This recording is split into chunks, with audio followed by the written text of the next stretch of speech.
Well, we're a party that accepts talent.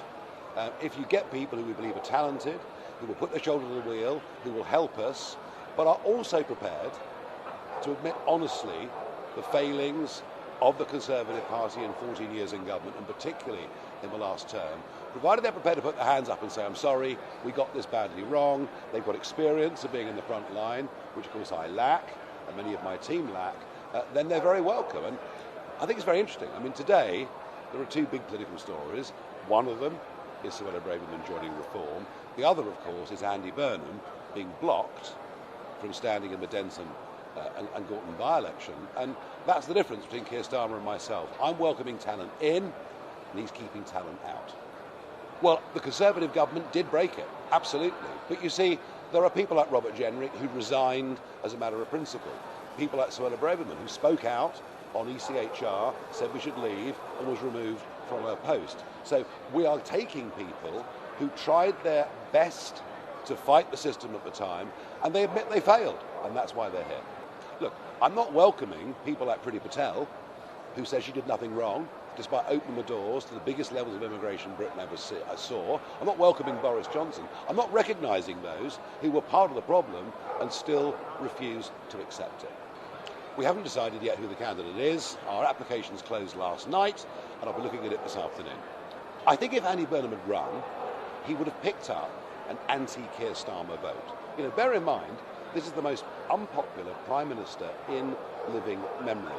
There would have been a pro-Burnham, anti-Starmer vote. That won't be there anymore, and I think the anti-Starmer vote will come to us. Well, look, you know, they've made their decision for whatever reason. Yes, it's quite possible that Andy Burnham could have won the by-election, but that Labour could have lost the Greater Manchester mayoralty. That is quite possible. Look, you know, I'm very happy for people who have different points of view, as long as they're batting for the same team. We've had one or two difficulties over the last year. We've dealt with them. He's not Prime Minister. He's not likely to be Prime Minister. He'll have to win a by-election and get back into Parliament. And I think this particular constituency probably offered him one of the best prospects he could possibly have had. So whatever side of the argument we're on, I think we're stuck with Keir Starmer for a period of time. There was no way Donald Trump ever meant the British. Ever. You know, and you talk to people in his team, and they're very, very pro this country. And our contribution in Afghanistan, pro rata, exactly matched that of America. The one thing I have picked up from Americans, not him, but other Americans, is their deep concern about what's happening to our special forces.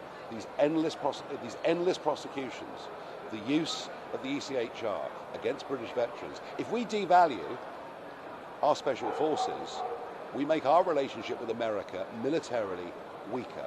And we've got to recognise that we are incapable of defending ourselves without American support. The fact that he was carrying a gun, of course, meant that he was a threat. Sorry? You're allowed to carry a gun. Yes, but you don't carry a gun to a protest. That's the point. If you're going to protest, you don't carry a gun, even if it's an open carry state. Look, it looks like ICE have gone way over the top. But I'm afraid every single year in America, we see examples of the police, of the authorities that go way too far. But because it's ICE, it's obviously much more controversial. And I sensed, coming out of the White House last night, they're pretty uncomfortable too. You know, we do not routinely, as a country, give our police force, give our authority weapons unless there is an imminent risk of a terror attack. And when it comes to deportations, you know, the point is, if people are here illegally, they shouldn't be here.